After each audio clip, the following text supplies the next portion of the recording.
I think every artist should get out of their comfort zone. Anything that surprises me is inspiring. The way I know is to play as much as you can. Being there as a human being and playing there is the way to go. But in the industry, there is always this prejudice that you should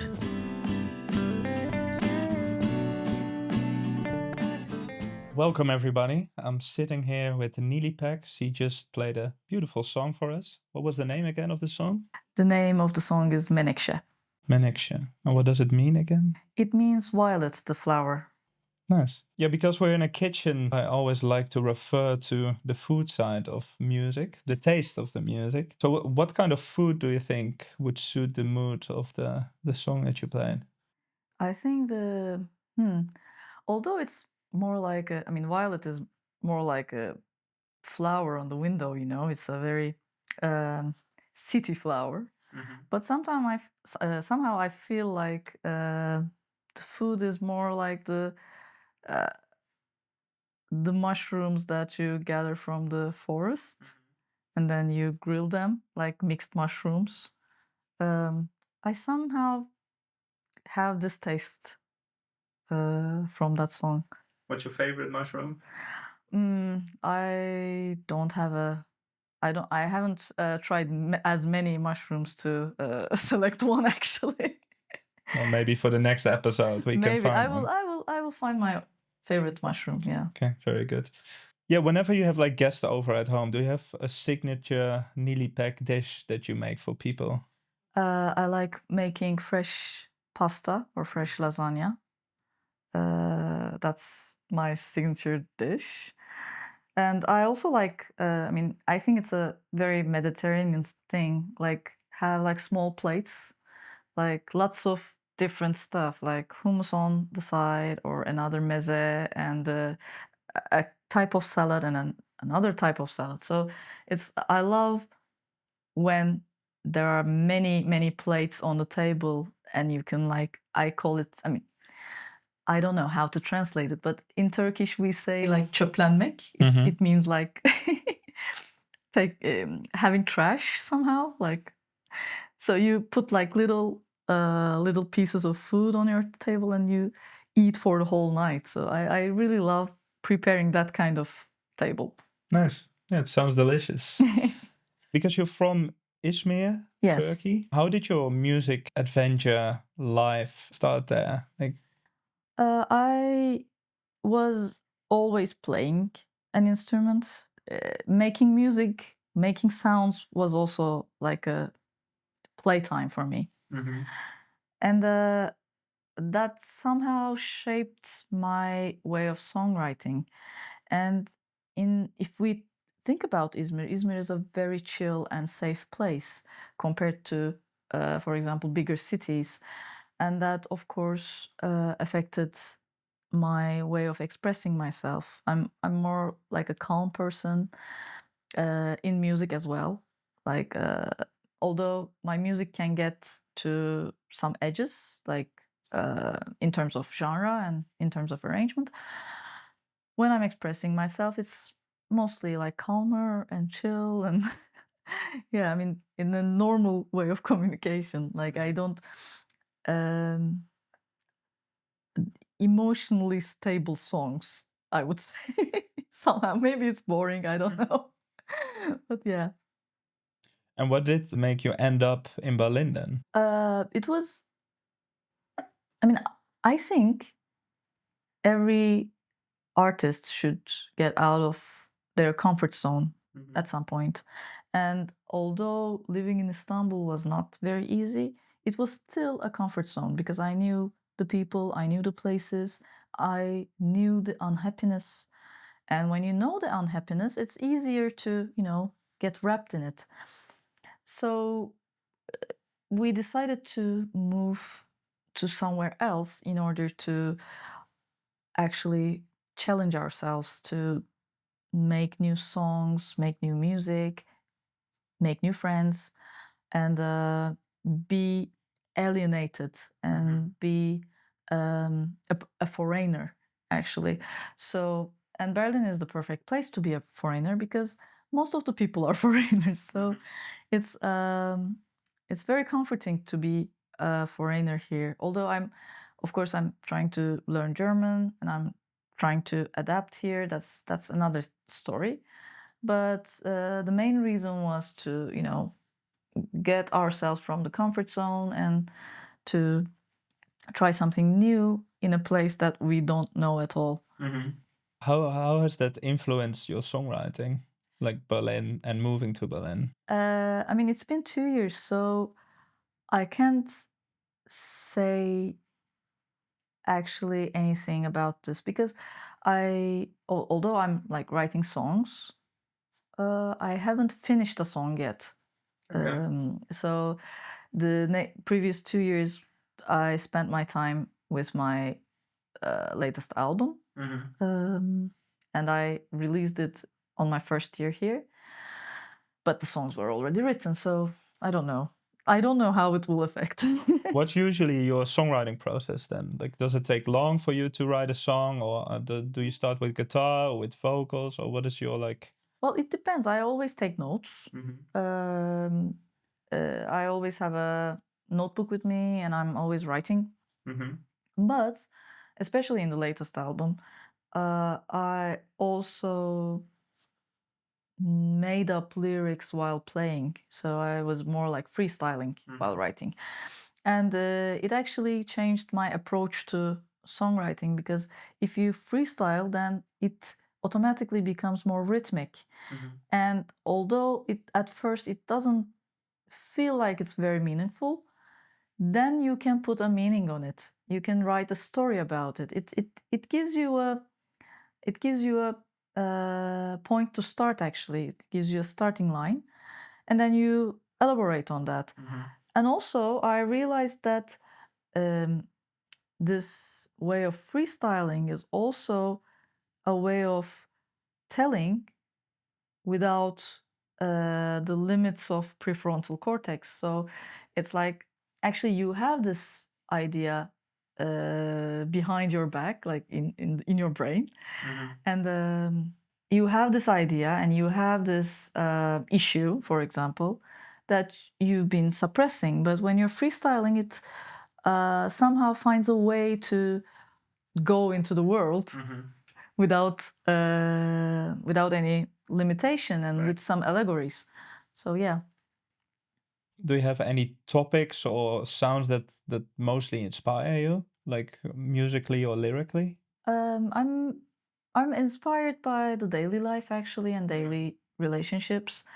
I think that's the important thing because I mean that's not the important thing, but that's the thing I'm focused actually. I mean, I'm a city person, but going out in the nature really inspires me. The sounds of nature is very inspiring. And in terms of music, I think anything that surprises me is inspiring. Yeah, you talked about that Berlin is a great city to move to as a foreigner. Yeah. Which I agree with. How do you perceive it as an artist, though? How do you think Berlin is for musicians? It depends on the way of looking, actually. It's not very easy because there are lots of musicians. And it's very nice because there are lots of musicians. So probably previously it was possible to live by with small fees, and because it was a cheap city, it was possible to live by with small fees or ticket sales and everything. But right now, neither the venues can survive with that, and or nor the musicians, So it's getting a bit hard, but the city itself is very inspiring, and being together with other musicians are very inspiring. And it's still one of the survivable big cities in Europe, I think. And also, it's a mix of many cultures. Like there are lots of foreigners who are doing music, making music, and I think we are like affecting each other. It's a good thing. There is a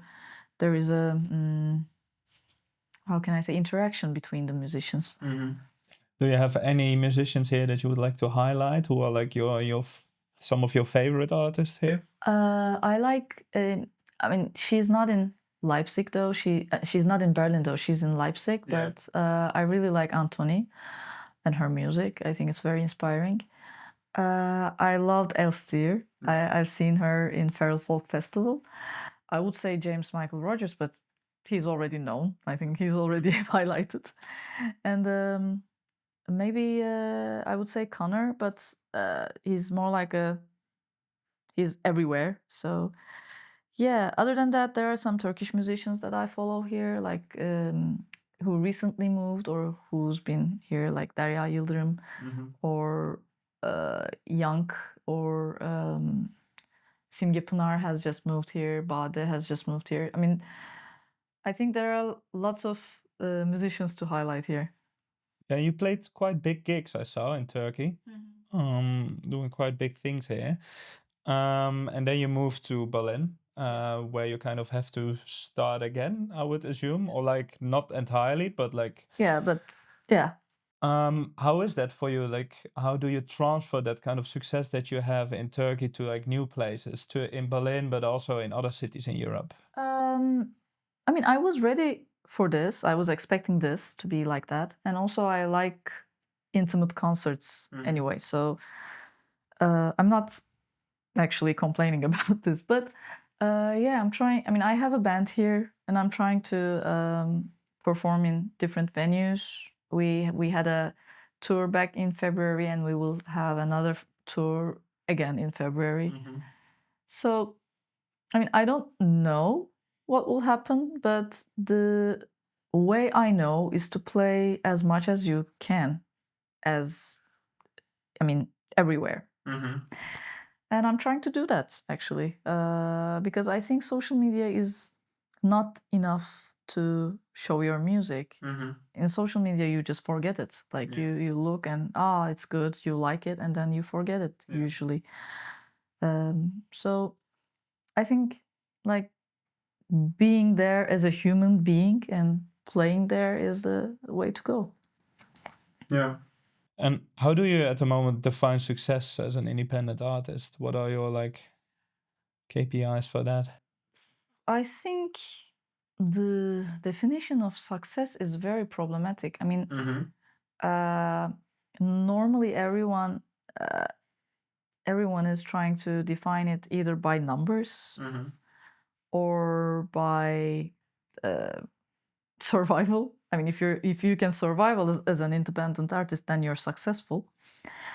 But I think it's very problematic because of the time that we're in. Like, I think the success shows itself, real success shows itself years later. Like, if your songs are still somehow listened to, or if your music is still remembered, or if you're inspiring other musicians, then this is success. Sometimes I think everyone feels unsuccessful because it's really hard to survive as an independent artist. But I think we have to focus on music because that's what our mission is somehow. I don't know. Yeah, that makes sense. Apart from that, you sing in Turkish quite a bit as well? Mostly, yes. Yeah. How do you perceive that, like singing in Turkish lyrics to a non-Turkish speaking audience? I mean, actually, I think people are interested in other languages, listening to other languages. I think music is music, and language is just a way of using the vocal instrument. And I think it's never. I mean, the audience is always happy to be there, to be with your music if they like the music. Right. But in the industry, there is always this prejudice that you should make music either in English or, you should have like very, very Oriental stuff in your music somehow if you're coming from a Asian country. And I don't know. I never felt that with the audience actually. I always felt like the audience was with me and they liked the music and they liked what they heard. And I mean, I can make some English songs in the future as well, but it will not be because I want to get into the industry. I just express it myself. I mean, express myself that way. What are your favorite languages to listen to in terms of music, which are not Turkish? I think Italian sounds really nice. I also like Portuguese. I think it depends on. I think it depends on the genre as well. I like German rap as well, and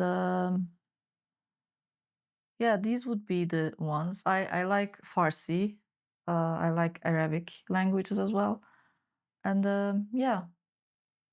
I mean, I think it depends on the genre and the music. If the music is good, the language sounds good as well. I mean, that's the expertise of the singer somehow, you know. Have you ever tried Dutch?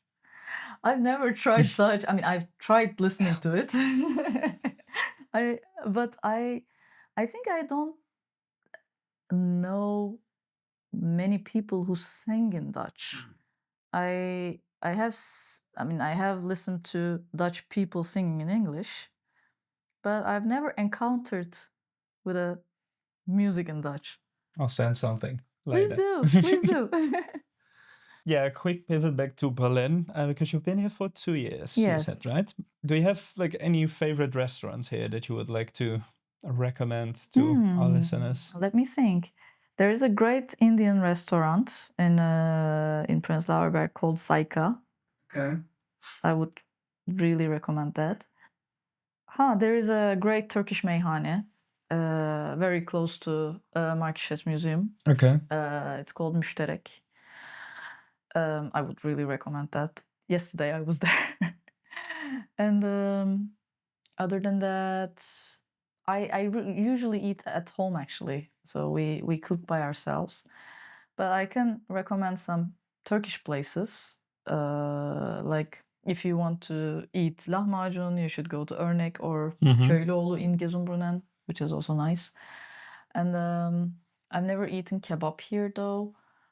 But there is a really nice börek place called Sarajevo. It's a Bosnian. Yeah, that's in Wedding. Yeah, it's in Wedding. It's one of my favorites. And there is also, but I don't remember its name. There is also a very nice pizza place in Kopenhagenstrasse, but they only open in summer. Oh yeah, that's like that little beer garden, right? Yeah, with the sand and Yeah, yeah. everything. It's really nice. Two Fellas is a very nice pizza place in Pankov, and Soul House is fine. I love pizza. And yeah, I think these are my favorites It's quite a that good I always list. go to. Yeah. And in terms of music venues, do you have like one venue that you like playing in or like watching concerts in here? I mean, previous week I was in Kulturhaus Insel. I really liked the stage there. It's a small stage, but really good sound system and really nice lighting. I went to see the Selin Sümbültepe concert, and I played in Badehaus. It was really enjoyable. I love Gretchen. I think it's a really beautiful place to play and also to watch gigs. And for more like intimate concerts, I'm thinking like,